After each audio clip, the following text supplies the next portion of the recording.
Evening, folks. We're going to get going very soon. I know we're going to get a few more people joining us, so we're going to wait a couple of minutes.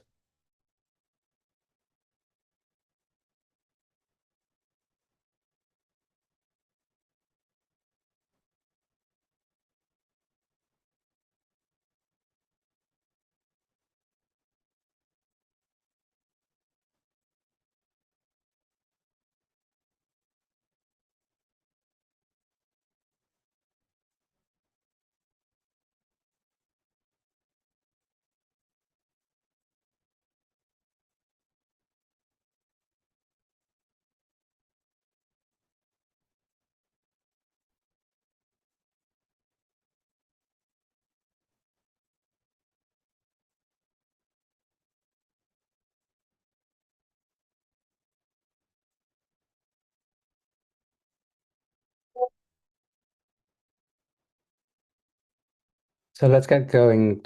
Jordan, do you want to say your magic words first before I get going, please? Absolutely. Welcome. If this is your first time joining us virtually, you will notice that you are currently muted and everyone will remain muted throughout the meeting except for the co-chair Paul, or sorry, the chair Paul, and any presenters as we move through the agenda.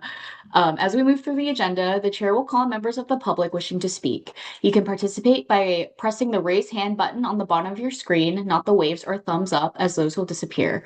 Only press it once. If you press it a second time, your hand will go back down. If you're calling in on the phone, it is *+9 to raise your hand and *+6 to unmute. Be on the lookout for a prompt asking you to confirm unmuting once the chair calls on you. The chat is available for technical support only to help with Zoom software problems, not to ask questions of the chair. They will not see the chats. If you're using an older version of Zoom, you may need to find the React menu, Participants menu, or button that says More, where you will find the raise hand feature in one of those. If you plan to speak during the meeting, it would help us if you would rename your device with your full first and last name. Please do not raise your actual hand or wave at the screen because we may not be able to see you. Chat me, I'm here for support. Thank you, Jordan. So first of all, welcome everyone. My name is Paul Crickler. I'm the chair of this Roosevelt Island Committee of Community Board 8. I see on our Zoom tonight, Ian McKnight. I want to say hi, Ian. Welcome to our brand new district manager for the community board. So welcome, Ian. Glad to see you here. First item on the agenda is REOC update at Bryant. Is Bryant Daniels on the phone, please? On the Zoom, not a phone. Hey, can you hear me? Yep. Good evening, everyone. Brian Daniels, AVP Government Affairs and Communications for REOC. I will be brief because I'm going to talk a lot more later, so you don't want to get too sick of me too early. I just want to make mention that we have coming up an event this Wednesday in conjunction with State Senator Liz Krueger's office and the Manhattan District Attorney's office, Special Domestic Violence Resource Fair. This is going to be Wednesday, November 5th, 5 p.m. to 7:30 at the Roosevelt Island Library. It'll be a chance for the community to connect and learn a little bit more about some of the resources available for those who are in positions dealing with domestic violence. District Attorney Alvin Bragg himself will actually be at the event, at least at the start of the event at 5 o'clock. And our PSD folks will also be there as well. So I just wanted to make sure everybody was aware. Thanks to the library for hosting. Thank you for State Senator Krueger's office for organizing it. Again, that would be this Wednesday, November 5th, 5 p.m. to 7:30 at the library. Thank you, Bryant. Do we have Kate from our wonderful library? Yes, we do. Kate Federicodi, please. Hello, everyone. Thank you so much, Brian, for taking away some of what I had to say because that makes my life easier. But yeah, as Brian mentioned, we are hosting this really exciting domestic violence resource fair on Wednesday. So please come by. It'll be really great. There'll be many tables and people offering support. In addition to that, we have open doors, open mic again. That'll be on Monday, November 10th, a week from today. So come share poetry if you have any, or come and give support to those who are. We are also offering a Who Are You? Design a Flag for adults on Monday, November 24th. Also on Monday, 24th, we're hosting a teen splatter. So this is a chance for tweens and teens to come to the library, get some of their end of the semester feelings out by throwing paint at some canvases. It'll be really fun. There will be food, so that's always a plus. And as always, please reach out if you need anything. I'll be sending out a monthly newsletter at the end of every month for the upcoming month with some program highlights. If you'd like to be on that list, come by the library and give me your information or drop me a message. My email is my full name at nypl.org. That's all I got. Thanks so much, everyone. Thank you, Kate. Does anybody else have anything else for the community they want to update people on? Anyone at all? So, Brian, we seem to be without our next item. Would you mind skipping forward if we went straight to your one, please? Yeah, no problem. I'll send it to you, please. Yeah, so good evening, everyone. I am here tonight, and thank you, Paul, for having me and allowing me to do this, to talk about some of the results that we got from our survey living on Roosevelt Island that we ran over the summer. Just to back up a little bit, we have a brand new president and CEO, BJ Jones, who began just shortly after Labor Day. Before coming in, he was very interested in learning as much as he could about the island, gathering as many data points as he could, just to review. And so we decided it was a good time to put out a survey to the community that sort of measured some of the metrics about quality of life issues that we see on the island, and focus on things that are not necessarily stuff that we always get a ton of feedback about. So we wanted to make sure it was comprehensive enough where it touched on a lot of the main points: island transportation, grounds maintenance, community affairs, public safety. But we also wanted to make sure it didn't go on forever, and it was too long. We ran a survey, my department did last year, about just feedback on island events, and it was great. But it was one of the things we got back about it was the survey was just too long. So we tried to find the balance between not too long that you'd kind of get disconnected, but comprehensive enough that we were going to get a lot of interesting feedback. And I think that's what we did end up getting.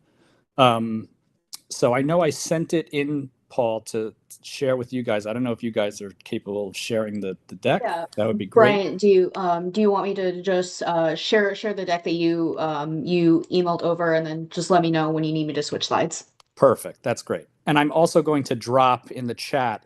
We've uploaded this deck onto the website, and I just want to make it available to everybody. So I'm dropping in the chat right now to take a look at here. So hopefully you can make that available to everybody on the call. There we go. Great. So just again, what we wanted to do with the survey was figure out island sentiment. And there are a lot of things that anecdotally I think we all feel that, about the island, and just being here for any short period of time, let alone a long period of time, you sort of get the same sentiment and feel, I think. But we wanted to make sure that we were actually measuring it in a way that was helpful. So if you want to go to the next slide. So just going through this, we put this deck together to go over a lot of the top line points, focusing on the overall sentiment, public safety, again, transportation, grounds, communications, and then final tips and takeaways. So we can move to the next slide. And so this was the methodology. So in August, we sent out the survey through the Everbridge advisory system, soliciting feedback on basic island operations and sentiment. The survey was sent out twice, August 24th and again September 2nd, to the 6,761 contacts in the advisory system. The survey was closed on September 9th. In total, we received 457 responses to the survey, which I think was a pretty good showing, actually. And what we're going to see, I think, in these first few slides is kind of hammering home again a lot of the things that you kind of already know and sort of feel about the island. But the general sentiment is where we started. We just wanted to know how people felt about living on the island. Do you like it? Overall, how good is it? Is it poor? Is it fair? Is it good? Is it excellent? So if you want to go to the next slide. Okay, one more. And then this was the top line note that came out of this, which I think was pretty impressive. And we were happy to say, of those who responded, 86% said living on the island was good or excellent, with good being the largest cohort of responses. Important to note, the number of people who responded excellent, which was 30% of the respondents, actually doubled the combined number of those who rated it poor and fair. So very heartening to see, especially on the REOC side. I know the team works hard day in and day out, and there's always challenges involved with operating a small town, as we basically are doing. But it was really encouraging to see that most of the folks who are living here are actually quite content and happy with it. And I think when we go to the next slide, it's going to sort of hone in on what those things are that people like in particular about the island. And it's probably exactly what you're going to guess or what you would think just by living here. So if you want to go to the next slide. Clean, green, safe, and serene. So we selected a curated list of 12 pre-selected responses, just asking folks, what are your 3 favorite things about living on the island? And the top 3 vote getters were the parks and open green spaces, the quieter and serene feel, and island safety. And then fourth, and this kind of connects to all of those things, is the fact that it's pretty much a family-friendly community. People feel safe here. They enjoy their surroundings. It's removal from the hustle and bustle of Manhattan, but then being so close that you can access it pretty quickly is a huge draw. And I think that's probably pretty obvious to anybody who comes to the island and takes it in. How you can feel of the city, but not also at the same time not. It's quite a unique space, and there's really nothing else like it in the city. So good to see those responses. The bottom 4 selections, transportation options, island businesses, island schools, the things that we kind of have a dearth of just being on an island in the middle of the East River. So again, I don't think any of these were particularly surprising, but it did sort of hammer home a lot of the things that we kind of already felt and knew. So if we want to go to the next slide.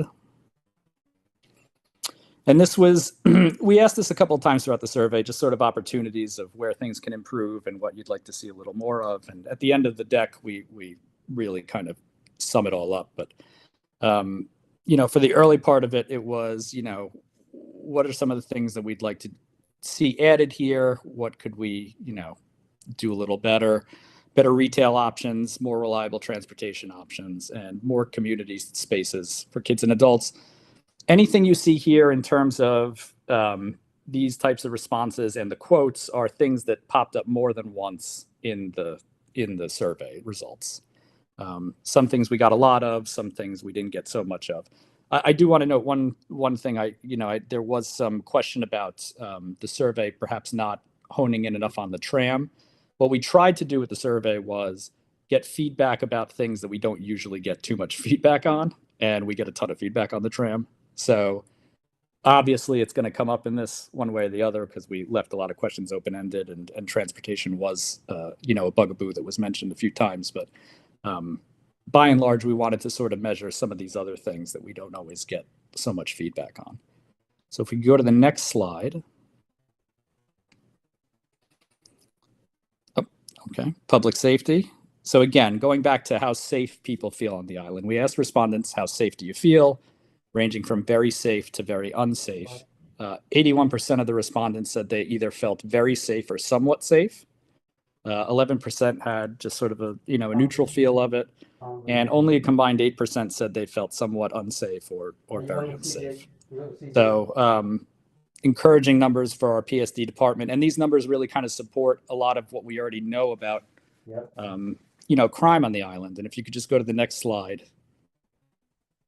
So this is just for a comparison's point of view. Roosevelt Island is served by the 114th precinct in Queens. We just, here through September 25, we wanted to show sort of the index crimes compared to that department and what we have on the island. And you'll see a few zeros there on the Roosevelt Island side because we haven't had any of them. Our highest number was 23 assaults, but overall crime incidents on Roosevelt Island make up just 1.6% of all the crimes reported through the entire 114th precinct. So good numbers for our team, and I think sort of speaks to the sentiment on the island. If we go to the next slide. So again, for all these we asked, where can we see levels of improvement? And a few things popped up over and over again. People would just like to see more visibility on the PSD front of things, more patrolling, greater visibility at night. Parking enforcement was something that came up a lot. Like to see a little more consistency on parking enforcement. Unleashed dogs. Dogs actually popped up quite a bit in this survey between being unleashed and just folks not cleaning up after their waste. So we heard a lot about that. And then, loitering issues, particularly around, the promenades, or something else that popped up quite a bit. So if we could go to the next slide. So transportation. So this section, we wanted to sort of first understand how people got around the island and what what the main method of transportation was. As you might expect on an 800-foot wide island, we are a walking community first. By and large, people get around by walking. Second most utilized resources, obviously the red bus. I was actually kind of surprised that the bike number wasn't higher, because I bike around the island, and I know Paul does too. But this really is it's a pedestrian community, and it's exactly as you would probably sort of imagine. So if you go to the next slide, we then wanted to hone in a little more on the red bus and the reliability of it. So we asked respondents how reliable they felt the red bus service was. 19% said very reliable, 53% said somewhat reliable, 20% somewhat unreliable, 8% said very unreliable. The top three ways to improve service we kept seeing were increase bus frequency, stick to a consistent published schedule, and improve bus tracking app experience and countdown clocks to stops. If we could go to the next slide. This is just sort of pulling out a little more of that. How can we improve it here? And I think the focus from the feedback we got was try to tackle reliability on keeping the set schedule. If we can, in the future, add additional infrastructure like countdown clocks to high use stops, that was something that came up a lot. Ensuring the transit app is functioning at a high level. Now, this is something that we've been working on for the last year, and it's been stop and go at certain points. No transportation pun intended. But we have seen, I think, much better performance by the red buses in the transit app over the last, I would say, month. So I do encourage folks to try it again. Give it another shot. I think it's going to continue to improve as we get better working with the vendor, and as we make sure now we have tracking on all the buses, so that's helpful as well.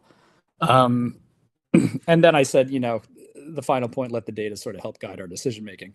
You can see that in just this past weekend, we eliminated 2 stops near the southern end of the island that just were not highly utilized. And this was the result of, now that we have the ability to collect better data about ridership, we saw the opportunity to perhaps improve service by getting rid of these 2 stops that are otherwise not being utilized particularly well. So I think in that sense, we are trying to be thoughtful, but also making sure that we have the numbers to back up some of these moves, and we'll continue to look at those things and pore over those things looking for ways that we can improve service. So if we go to the next slide. So parks and public spaces. Again, this is a community that very much likes the open green spaces that they have available to them. I like the quote that said, compared to Manhattan parks, it's like a dream here. It really is picturesque almost anywhere you go on the island. And a lot of that is due to the work of our grounds team. So if we could go to the next slide. We asked respondents how often they use the public spaces.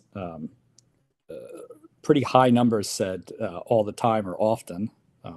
22% said sometimes, only 5% said rarely or never.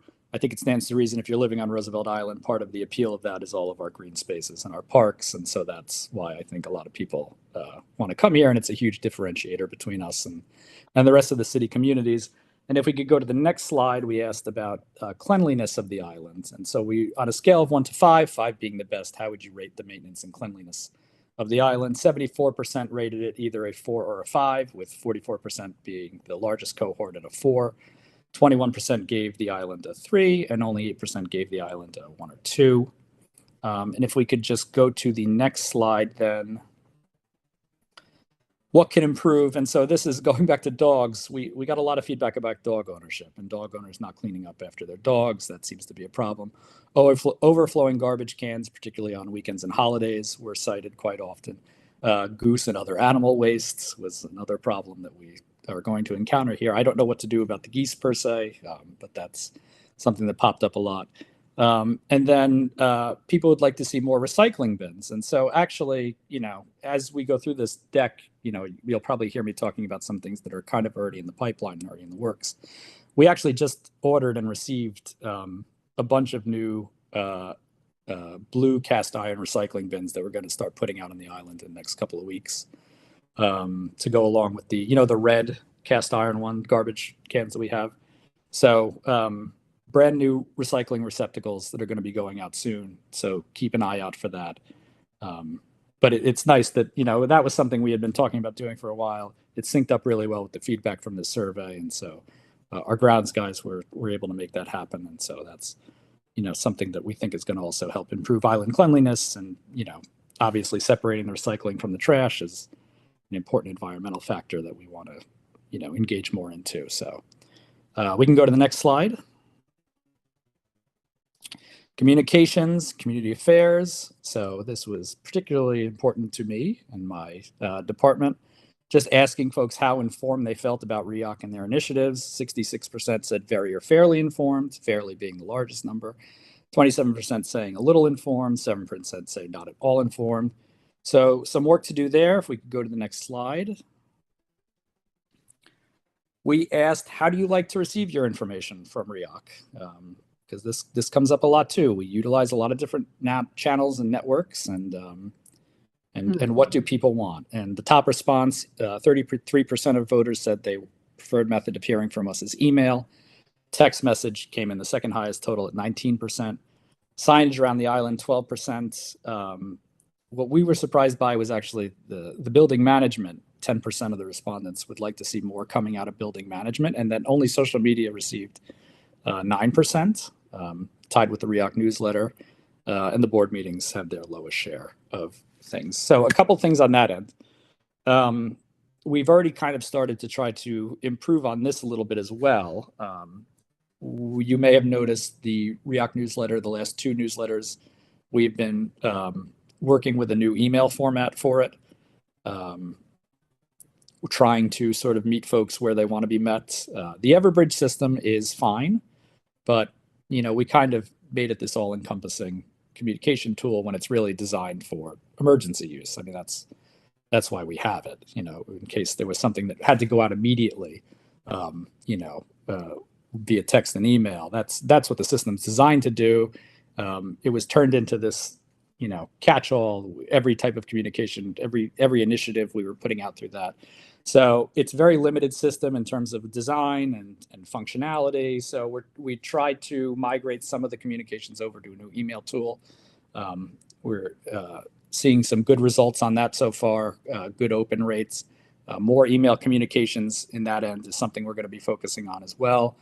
And then the other thing we're going to try to do is encourage building management to be a little more proactive in sharing REOC communications. We have a building managers meeting coming up this week where I'm going to be talking with all the managers on the building to try to think about ways we can work together with them to also further share information. So hopefully we can improve on some of those numbers there.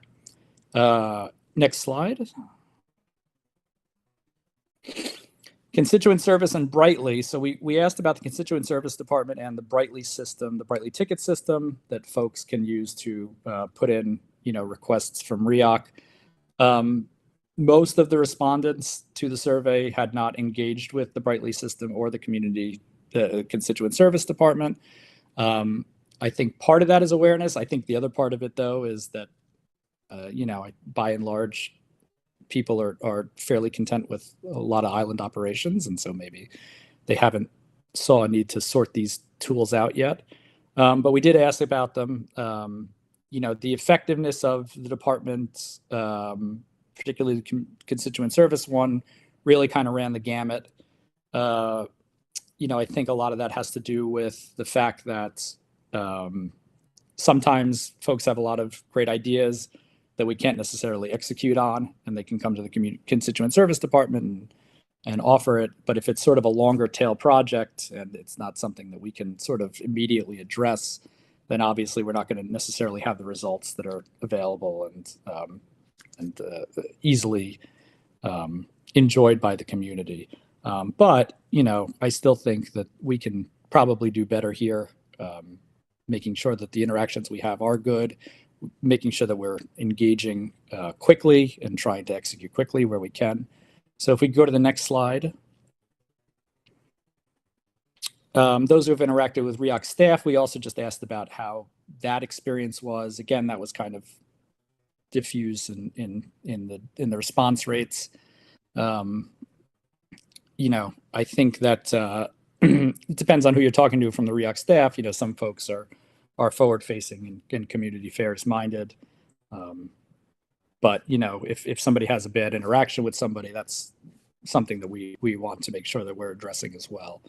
And we've fielded those complaints, you know, when folks have come in and said we had an interaction with a REOC team member that wasn't exactly how we would have liked it to go. Well, you know, obviously we don't want to put a poor foot forward with the community. So this is an area where I think we can also do a little bit better. If we go to the next slide. What can improve? So it's sort of just getting down to brass tacks with it. Continue to raise awareness about the constituent service meetings that are available and the Brightly ticket system. Focus more on email communications and engaging with building management. Improve response times and customer service, and look for opportunities to expand community engagement initiatives. That's another one we heard. I think folks would like to try to see more community events, more places where REOC and the community can kind of come together. So those are things that we're taking to heart and we're going to be thinking about in 2026. If we go to the next slide. So final thoughts, one more. We asked at the end of this, where can we improve to close out the survey? We just wanted to know what's one improvement you'd like to see on the island in the next year. Key themes centered on off-island transportation, infrastructure improvements, public safety enforcement, retail improvements, and community life. So if we could just go to the next slide. And this is sort of distilling down the main ones that we heard, you know, multiple times from respondents. So delayed projects. I think folks would like to see us move a little faster on fixes, especially larger infrastructure fixes. Eleanor's Pier came up a lot. The Motorgate escalator came up, and I know that, to my knowledge, that's been, I think Judy said, it's been offline for decades. So I'm not sure it's in the cards exactly. But improvements around playgrounds, water fountains, bathrooms, areas that are fenced off for a long period of time. Fixes on Main Street with Z-bricks, puddling, sidewalks, and you know, obviously we have our roadways project coming up in early 26 that I think is going to address a lot of the actual street concerns on Main Street. But you know, fixing Z-bricks is obviously something that we're focusing on a lot. The maintenance teams are out there constantly trying to do that. Building retail service and amenities, just you know, obviously whatever we can do to improve cleanliness around the island, better use of the empty storefronts. There were some complaints about noise from trucks. Some folks want no more development on the island. Improvements to retail. Folks would like more supermarket options. A bank came up over and over again. Medical and urgent care is something that's come up over and over again. Just more restaurants, more shop options. Traffic and speeding, cars and e-bikes, speeding on Main Street, illegal parking, trucks double parked. They would like to see more enforcement there. Noise in the buildings, music, and then tram overcrowding, constant concerns about tourists overwhelming the tram, repeated requests for resident priority boarding. That came up over and over again as well. So if we could just go to the last slide, I think it's the last slide. In sum, this just reinforces all of the things that we've already talked about. You know, where we can do a little better, what we're doing well. You know, I think this survey sort of gave us a nice view of the entire picture, and what we came away with feeling was pretty good about how residents enjoy the island, how they find it to be such a livable place. You know, there's always places to improve and do better, and we take those to heart, and we will do what we can to improve in the areas that we can. But overall, I think it was a very informative survey, and you know, I think the results were fairly positive. And that's it. Thank you, Brian. For the survey. So my first quick comment is that statistic you showed about communication engagement being such a high number. It's very worth pointing out that 3 years ago, that would not have been the case. It would have been significantly lower. And a large part of that's down to you. So let's just acknowledge that. Before I go into any other comments, This is a message for Jeff K. Jeff, I don't know if you can hear this. Felicia can't get on the call to Zoom. I'm wondering if you could possibly give her a call to see if you could help her get on to the Zoom. She's the speaker for the next item. I'm going to invite people to raise their virtual hands if they want to ask any questions. I'm going to start with one comment, myself, Brian, first.